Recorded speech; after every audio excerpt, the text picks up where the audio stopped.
Mexico is an incredibly diverse country, and it has everything on offer that a traveler could ask for. Stunning landscapes and outdoor opportunities. Big cities, with Mexico City actually being the biggest metropole in Latin America. Mountain villages and relaxed beach towns. Dream weather. Great food and beautiful hiking and diving spots. And of course, let's not forget about the rich culture and the complex and tumultuous history that goes back thousands of years and leaves so much to be discovered. No matter if you want to find solitude in nature and trek mountains, dive in the Pacific Ocean and swim in cenotes, or dance the night away in Cancun and submerge yourself in the hustle and bustle of a big metropole. Mexico offers it all. Mexico has also been a huge favorite for digital nomads in the past years. Very much so, but not exclusively for digital nomads from North America, because the time zones are so similar, you're not that far away from home, you still get to explore a different country, a new culture, and the cost of living is significantly lower than in many bigger cities in North America. And to stay here, many digital nomads used to just come on the tourist visa, which would allow tourists to stay in the country for 180 days, so 6 months. However, Mexican authorities have become a lot stricter in handing out this visa, or in handing out the full 180 days to stay in Mexico on a tourist visa. Luckily, Mexico offers a digital nomad visa, which allows you to stay in the country for 4 years, making it one of the most generous digital nomad visas out there. So in this video, I want to introduce Mexico as a digital nomad destination to you. And after that, we will have a look at the Mexican digital nomad visa, what the prerequisites are, and how you can apply. If you want to jump right to the visa description, you will find the timestamps down below that can take you right to it. Hi, my name is Sara, and on this channel I aim to provide you with everything you need to start the digital nomad lifestyle in confidence and choose your next or first digital nomad dream location. So with that said, let's see what Mexico has to offer for digital nomads. Mexico is officially called the United Mexican States, and it's a country in the southern portion of North America. It is bordered to the north by the United States, to the south and west by the Pacific Ocean, giving you plenty of beautiful diving spots, to the southeast by Guatemala, Belize, and the Caribbean Sea, and to the east by the Gulf of Mexico. If you are looking for a digital nomad destination with good weather all year round, Mexico should definitely be on your radar. Mexico has a beautiful warm climate with average temperatures of 24 degrees Celsius all year round. Language. Mexico's language is Spanish, and particularly if you are from North America, you might be used to being able to get around in Mexico just speaking English, which you probably can, particularly in the tourist areas that are used to a lot of visitors from North America. However, if you choose to go a little bit off the beaten track, or if you choose to stay in Mexico for an extended period of time, it will probably be very helpful for you to learn some Spanish. Mexico's currency is the peso, and $1 currently equals around 19 pesos. You are actually able to pay with US dollars in a lot of places. However, I would not recommend that. Make sure that you get Mexican pesos that you can pay with, because otherwise you will be solely reliant of the exchange rate that vendor or that place of business sets for you, and usually it will be to their benefit. The same goes for getting money out of the ATM. The ATM will propose an exchange rate. However, if you click deny or decline on that exchange rate, you have a much bigger chance getting a more favorable one. So keep that in mind when it comes to paying or taking out money, so you're not overcharged. Let's talk about safety. Number one, do not drink the tap water in Mexico. It's not drinkable. For the sake of the environment, you could buy a bottle with a water filter. I, for example, use the Life Straw, but there's other ones as well. That way you could filter the water that comes out of the tap and drink it and avoid, polluting the seas with plastic. But whichever way you choose, you could also boil it, then it would be drinkable. But don't drink it like straight out of the tap. Other than that, I would say that you would have to have the same safety precautions as usual. So don't flash all your valuables, keep them close to your body, don't be too blingy and labely to show people that it is actually worth robbing you. Don't get too drunk without, knowing how to get home. Watch your drinks in bars. Don't walk home alone in darkness. Just be aware of your surrounding and use common sense when it comes to trusting or not trusting people, and trust your gut. Okay, let's move on to digital nomad must-haves. Things you need as a digital nomad to make your lifestyle work and to be able to perform your work digitally. Number one, for that reason, always internet.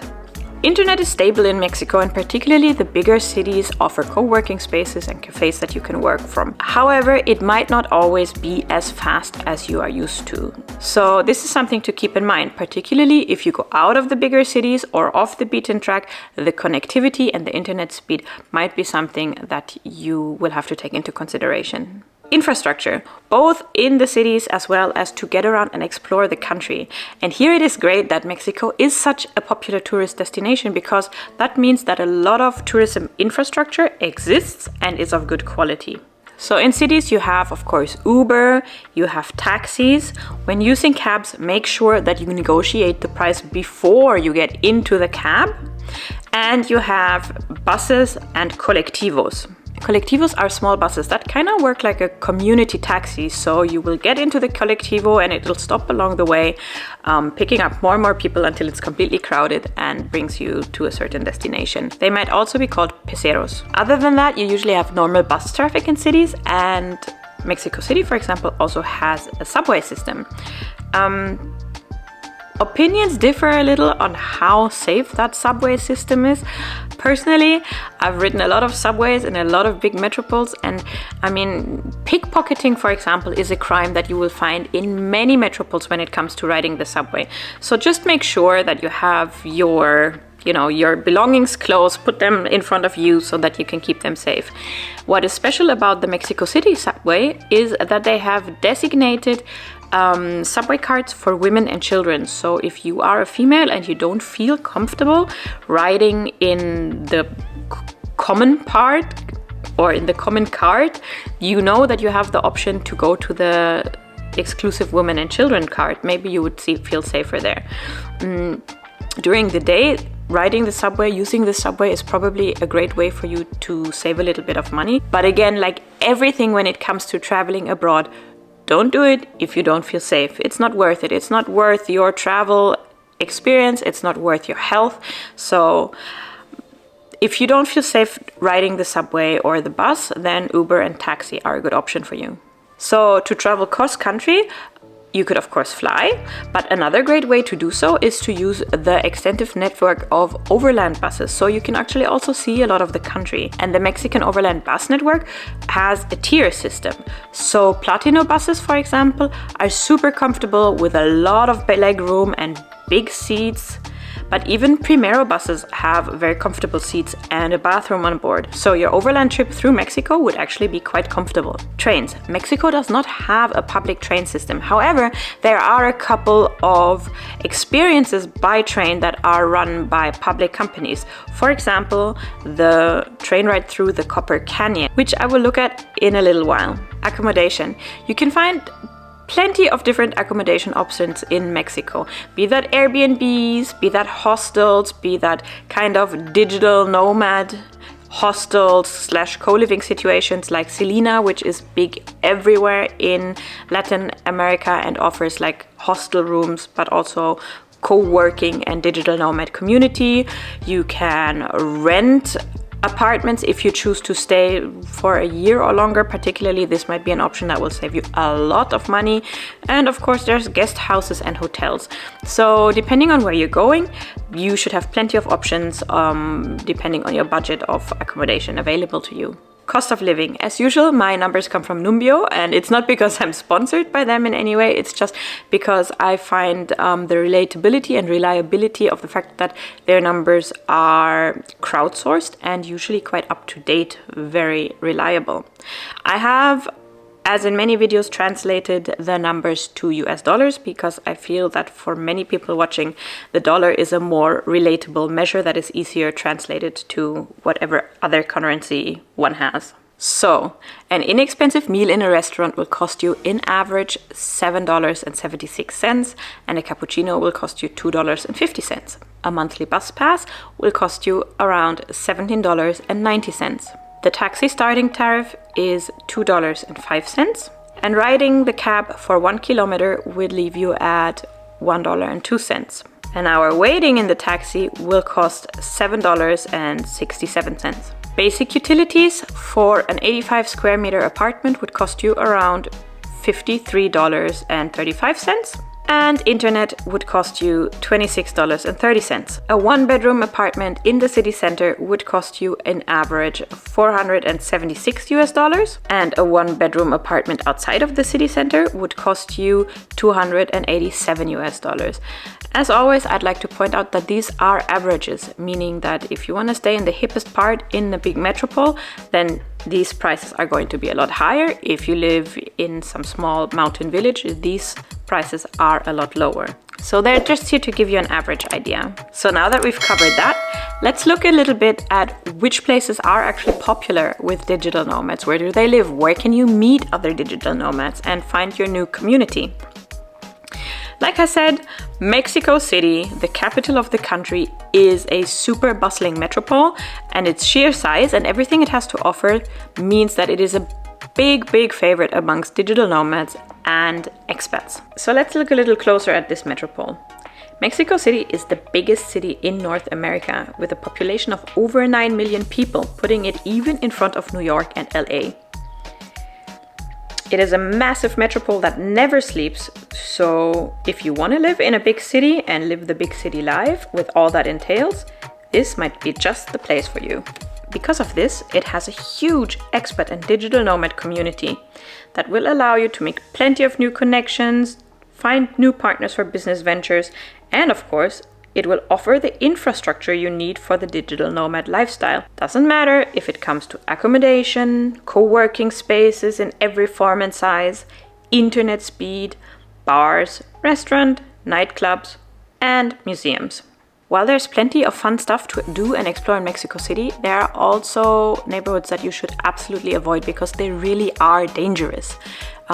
These two neighborhoods here are Tepito and Doctores. Tepito is actually the most dangerous neighborhood in all of Mexico City, so make sure that you stay clear of these. Aside from work and party, you would probably like to also explore a little bit of Mexico City. So here are some things that you could do. Teotihuacan, for example, is the ancient pyramid in Mexico City and definitely worth a visit. Here you will be able to explore fascinating architecture and dive deeply into Mexico's rich history and culture. Another remainder of Mexico's Aztec past is Xochimilco, which are man-made canals that the Aztecs actually hand-dug. These days you can rent beautiful boats to take a trip here. When it comes to day trips, Grutas de la Tolantongo are absolutely worth a visit. These are hot springs that you can enjoy and spend the day at. And for a more active day trip, you could hike one of the two beautiful volcanoes that surround the city.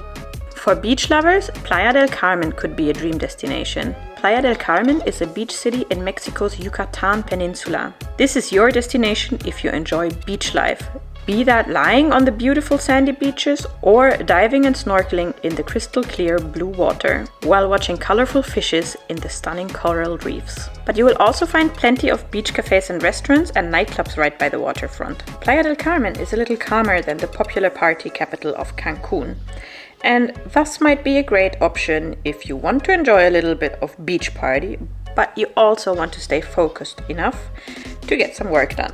For fun day trips, you could visit the nearby Maya ruins. Or for a cool down, you could swim and snorkel in some of the breathtaking cenotes which the area is famous for.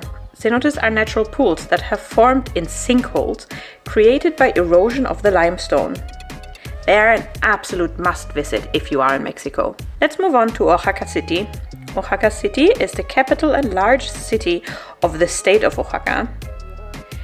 It too is a lot hotter than Mexico City, with around 27 to 32 degrees Celsius or 81 to 91 degrees Fahrenheit all year round. Compared to many other Mexican metropoles, Oaxaca is a smaller yet very vibrant city with lots of festivals, small shops and great nature experiences close by. It is also one of the cheaper options on the list. However, this is bound to change as it keeps growing in popularity. You will be able to find a couple of co-working places as well as another Selina here, so you will have your digital nomad must-haves met. Oaxaca is not only a great place for people who enjoy nature, it is also supposedly the foodie capital of Mexico, offering beautiful food experiences, great street food, and just, a great place if you enjoy eating. Not far from Oaxaca, you can visit Monte Alban. Monte Alban is a large pre-Columbian archaeological site and one of the earliest cities of Mesoamerica. Next on the list, Tulum. Tulum is a favorite amongst digital nomads, backpackers, and expats. It offers gorgeous beaches where you can enjoy some water sports, yoga, bustling nightlife, and the adventure of discovering ancient Mayan ruins deep in the jungle. Plus, there are plenty of cenotes in the area that just wait to be discovered. Unfortunately, because it has become so popular amongst digital nomads, it has also become very expensive and very gentrified, meaning that the locals are no longer able to afford to live here. This kind of gives it a less authentic, more resort-like kind of vibe, and there's definitely a lot of wild, loud, rowdy partying going on. Mérida. If you are a little less of a party animal and would rather learn more about authentic Mexican culture while still living in a bigger city, maybe Mérida is for you. Mérida is actually considered the cultural capital of Yucatan and has all the digital nomad must-haves on offer. Reliable Wi-Fi, co-working spaces, great accommodation. It is also a destination where the cost of living hasn't risen dramatically yet. Since Mérida is not by the beach, however, the weather here really is hot and humid, which might be taxing for you if you can't handle heat very well. Plus, it might increase your utility costs if you have the air condition on all day long. Things to do. In the introduction, I already mentioned the Copper Canyon in the Sierra Madre. Technically, this is kind of like a collection of canyons, and together they are bigger than the Grand Canyon and definitely worth exploring. One way to do so could be by taking the Chihuahua Pacific Railway. This track passes 37 bridges and 86 tunnels. You could even decide to stay a couple of nights in beautiful lodges by the canyon's edge. There's plenty of things to do here. Hiking, horseback riding, and for the most adventurous people, even stuff like ziplining. Chichén Itzá. Chichén Itzá is so impressive. It is actually one of the 7 world wonders. It is one of the most important city-states in pre-Hispanic America, and it is the most visited archaeological site in Mexico.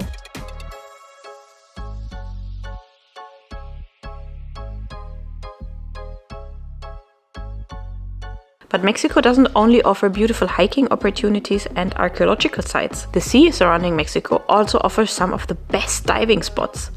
Thanks to their diverse marine life, large coral reefs, including the second largest reef system in the world, the Great Maya Barrier Reef. And last but certainly not least on the list, a special place for those of you who are after the perfect Instagram picture, Rio Lagartos. Rio Lagartos is on the Yucatan Peninsula. It is a small fishing town that is also the entrance to a wildlife reserve. Here you'll be able to see a lot of bird species, crocodiles, and other wildlife. How does that make for an extra special Instagram picture, you ask? Well, there's a boat tour to a tiny town called Las Coloradas. And Las Coloradas has pink lagoons. Actually, that's where the name Las Coloradas comes from.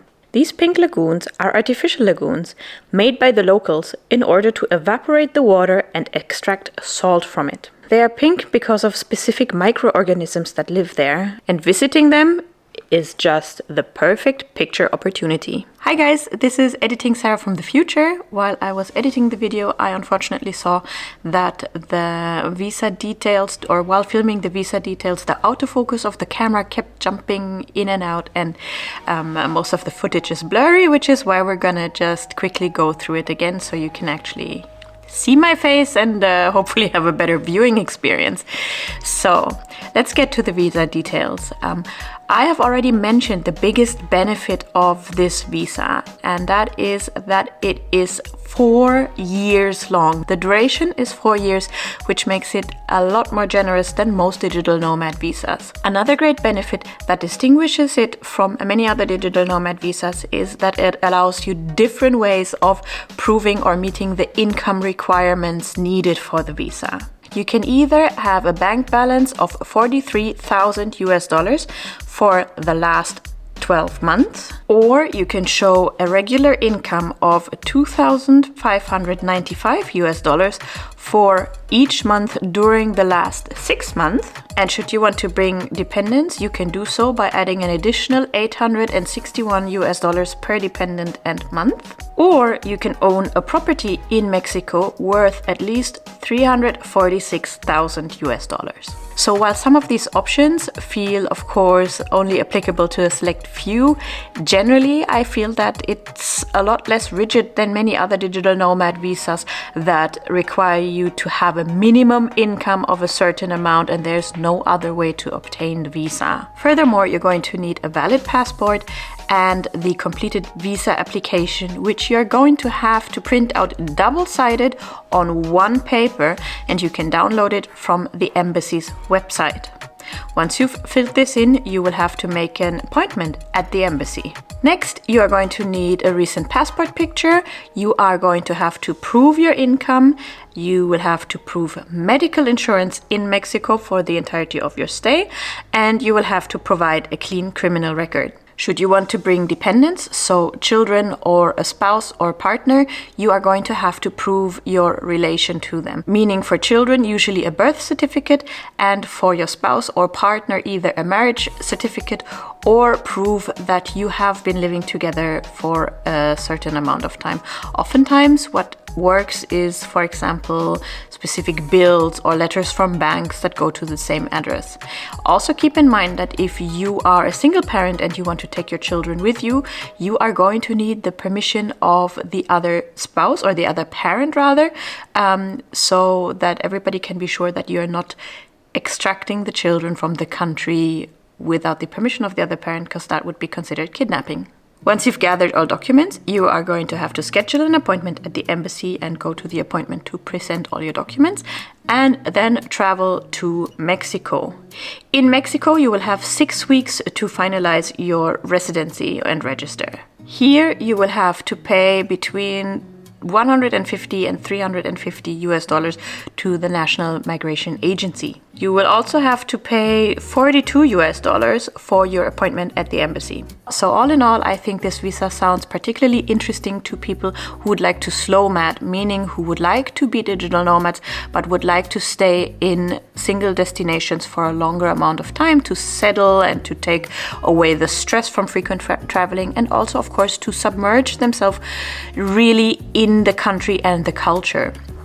If you are interested in spending some time in that part of the world but aren't sure if Mexico is your place to be, I have also reviewed a couple of other digital nomad visas in the area, for example to Belize, to Panama and to Costa Rica, which you will find on the channel.